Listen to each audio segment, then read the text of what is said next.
Motorized bike build. I continue. Got the engine off.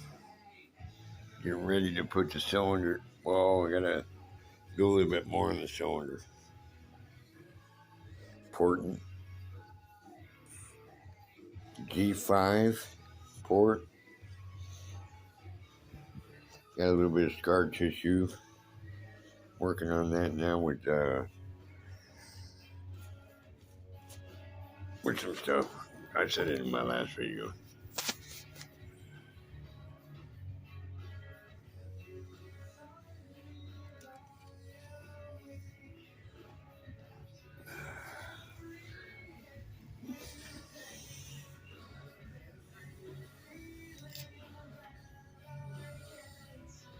Doing this for my own record.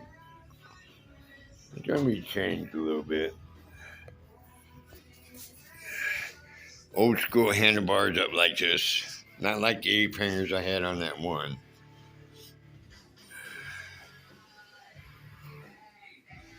A Schwinn flat seat Cruzer. Can't remember the name.